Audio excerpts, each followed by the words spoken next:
안녕, 민규쌤입니다. 우리 교과서 96쪽부터 99쪽까지의 내용인데요. 인도의 다양한 종교와 갈등, 교과서 잠깐 언급을 했었고, 그리고 이제 97쪽에는 스스로 확인 학습이 있습니다. 그리고 98, 99에 특집의 형태로 동남아시아의 역사가 담겨 있어요. 이 부분이 교육과정이 바뀌면서 사실은 많이 빠지는 내용입니다. 빠져 있는 내용이고, 출제가 될 가능성이 사실 상대적으로 낮음에도 불구하고 안 다룰 수는 없기 때문에, 그리고 이 부분을 내면 여러분들이 내신에서 이제 힘들어지기 때문에 이 부분을 안 다룰 수 없다. 알겠죠? 자, 그래서 동남아시아 지역의 왕조 변천 전근대 이렇게 살펴보겠습니다. 이건 다른 교과서에 있는 자료인데 정리가 잘 되어 있어서 가져왔습니다. 98쪽의 지도를 같이 보면 더 좋을 것 같아요. 인도차이나 반도의 여러 나라들, 그리고 도서지역이라고 하면 인도네시아와 필리핀 정도 보시면 되겠습니다. 자, 인도차이나 반도 미얀마라고 하는 지역 어딘지 알고 있나요? 지금 여기 지도를 조금만 이 정도로 당길게. 여기가 미얀마야. 미얀마. 그리고 여기 제일 베트남, 이건 알고 있을 거고요. 베트남은 지금 북부 베트남과 남부 베트남을 좀 구분해서 봅니다. 그리고 여기가 캄보디아고요. 여기 살짝 긴 베트남 왼쪽에 있는 것이 라오스입니다. 그래서 베라캄, 원래 젊은 청년기 때, 대학생 때 저렴한 가격에 해외여행을 많이 가는 요 동남아 3국 베라캄 되게 유명합니다. 물론 저도 베트남밖에 가보지 못했는데 젊었을 때 가봐야 한데 좀 나이 들어서 가면 힘들대요. 나이 들면 좀 더 편안한 걸 자꾸 원하다 보니까 문제가 생기나 봐요. 자, 그리고 여기 가운데 껴있는 나라가 태국입니다. 태국. 그리고 굳이 따지면 여기가 말레이시아. 끝에 싱가포르 있어요. 그 정도까지는 뭐 안 봐도 될 것 같다. 자, 미얀마부터 보면요. 11세기부터 13세기까지 파간 왕조라는 게 있었구나. 그리고 뒤에 16세기부터 18세기까지 퉁구 왕조라는 게 있었구나 정도만 보면 돼. 근데 왜 이 지금 여기 국경이 잘려 있지만 주로 이쪽에는 이제 어떤 나라가 있다? 중국이 있는데 중국의 왕조가 강성했을 땐 사실 동남아가 조금 더 압박을 받고요. 중국이 분열기에 있을 때 이 동남아 지역이 다시 또 흥하는 이런 모습들이 있습니다. 미얀마는 실질적으로 출제가 불가능한 부분이다라고 지금은 보여져요. 미얀마. 근데 봐야 되는 거 이거 이제 타이부터야. 타이. 또 근현대사는 우리 교과서에 또 있어요. 근현대사는 있기 때문에 같이 연계해서 조금만 설명을 하겠습니다. 14세기 하면 스코타이 왕조라는 게 있었다. 그리고 그 뒤를 이어서 나타난 게 아유타이 왕조인데 이 스코타이 왕조가 가끔 언급이 될 때가 있어요.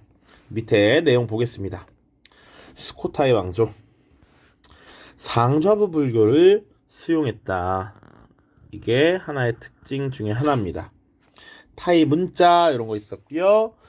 불교 사원, 불교를 수용했기 때문에 불교 사원도 건립이 되었다. 왓 마하탓이라고 있는데 교과서 99쪽에 보면 왓 마하탓의 사진이 있어요. 선생님이 이거 교과서를 네 종류의 교과서를 다 보는데 이 왓 마하탓의 사진이 다 들어가 있어. 마음이 아픈데 아무튼 그래서 요거는 하나 볼 필요가 있겠다. 나중에 사진으로 꼭 보도록 하세요. 왓 마하탓.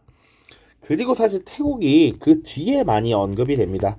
18세기, 19세기로 넘어가면 짜끄리 왕조라고 하는 국가가 들어서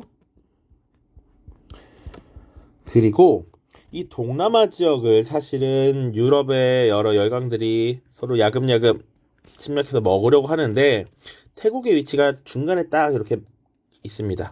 여기를 일종의 완충지대로서 삼아서 이 짜끄리 왕조 때 라마 4세, 라마 5세라고 하는 황제가 있는데 이때 태국이 중립국으로서 식민지화 되지 않습니다. 유일하게. 그렇기 때문에 언급이 많이 됩니다. 18세기 이후 19세기 짜끄리 왕조.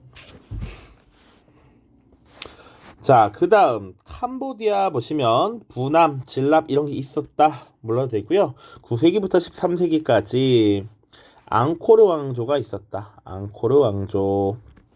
이거 앙코르와트라는 건축물 하나 때문에 굉장히 중요합니다. 앙코르와트. 자, 캄보디아 볼게요. 자, 6에서 9세기까지 쓰던 진랍이라는 왕조.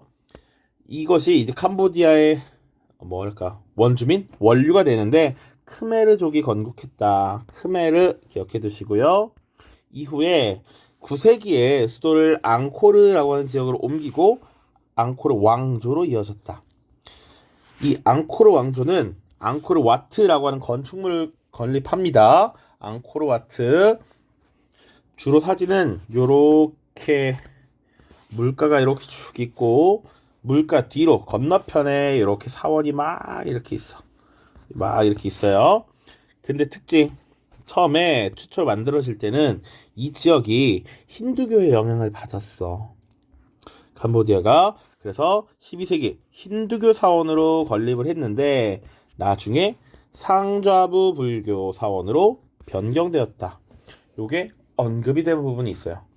아주 기가 막힙니다. 나오면 여러분들 끝장나. 원래 힌두교 사원, 그 다음에 상좌부 불교 사원으로 변경되었다. 다음 베트남입니다. 그나마 베트남은 좀 많이 볼 것이 있어. 자, 기원전 2세기경 남월이라는 왕조가 있었습니다. 남월이라고 하면 남비엣과 똑같습니다. 남월을 남비엣이라고 합니다. 이 남비엣이 한무제에 의해서 멸망했죠. 한무제 때 어마어마한 정복 활동을 벌였어. 그래서 고조선도 멸망시켰고요. 남비엣을 멸망시켰죠. 그래서 고조선에는 한 4군을 선치하고 남비엣을 멸망시킨 다음 한 9군을 설치했습니다. 요거 정도는 당연히 알고 있어야 하지. 됐죠? 그리고 그 이후 시기에는 중국의 통일왕조가 들어서면서 강력한 중앙 집권을 보여주고요. 특히나 북부 베트남 지역은 계속 중국의 영토로서 직접 통치를 받는 지역으로 포함됩니다. 독립된 어떤 왕조가 나타나지 않아. 그런데 11세기 들어서면 리 왕조가 들어서고요. 과거제가 실시되었다. 그 다음 쩐왕조는 좀 기억해봐야 됩니다. 몽골이 침입해 왔는데 쩐흥다오가 활약하면서 몽골군을 격퇴했어. 몽골군과 맞서 싸워서 이긴 나라가 몇 개 없다. 그런데 베트남이 잘 버텼다. 이 나라는 나중에 미군도 격퇴를 하죠. 자, 그리고 대월사기라는 것을 편찬했습니다. 그 위에 레 왕조라는 게 있었네 정도 보시면 돼요. 지금 베트남 맞습니다. 베트남 중국이 지배하는 시기. 그리고 리, 쩐, 레. 그 다음에 응우옌 왕조라는 게 있습니다. 응우옌 왕조. 이 응우옌 왕조 베트남은 나중에 프랑스가 식민 지배를 하게 됩니다. 그리고 베트남 남쪽엔 참파라는 국가가 꽤 오래 있었다. 이게 당시 덥고 습한 기후에서 잘 자라는 벼를 가지고 있었어. 그래서 이 지역에서 나는 벼를 참파벼라고 했는데 송나라 때 이후에 참파벼가 중국에 전달되면서 중국의 생산량이 또 급증하는 이런 모습이 나타났다. 그죠? 마지막 인도네시아야. 인도네시아 샤일랜드라 왕조라는 게 있었대. 샤일랜드라 왕조. 인도네시아가 크게 섬이 여러 개가 있죠. 근데 이 핵심 가장 중심이 되는 게 자와섬이잖아. 자와섬. 자바섬이라고도 하죠. 자와섬을 중심으로 했던 왕조가 샤일랜드라 왕조인데 보통 힌두교도들이 많았다가 나중에 불교로 개종했다. 그리고 보로부두르 사원을 건축했다. 이것만 기억해 두세요. 이 보로부두르 사원 되게 탑이 많아. 탑이 엄청 많아서 건축이 엄청 화려해. 근데 또 그걸 멀리서 보면 탑이 또 하나의 탑이 있어. 근데 이 탑을 구성하는 게 또 탑이야. 탑으로 탑을 구성했습니다. 특이한 보르부드르 사원. 이따가 한번 사진으로 보죠. 그리고 마자파이트 왕조가 있었는데 14세기에 이슬람교로 개종을 한 국가가 있었다 정도 보시면 됩니다. 인도네시아 여기 보이죠? 샤일랜드 왕조, 마자파이트 왕조 이렇게 보시면 돼. 자, 일단 오른쪽에 선생님이 어제도 지난 영상에서 설명을 했지만 서아시아 및 인도 지역에서 종교 분포 갈등 다양하게 나타나고 있다라는 겁니다. 그래서 서아시아 지역의 종교 관련 분쟁이든 동남아시아의 또 다른 걸 찾아봐도 좋고요. 아니면 인도 지역의 카슈미르 지역 분쟁이 있습니다. 이런 것들 찾아서 한 가지 사례, 배경, 경과, 결과 이렇게 간단하게 정리를 줄글로 해보면 되겠습니다. 교과서 부분 보고 문제 풀고 마무리 지을게요.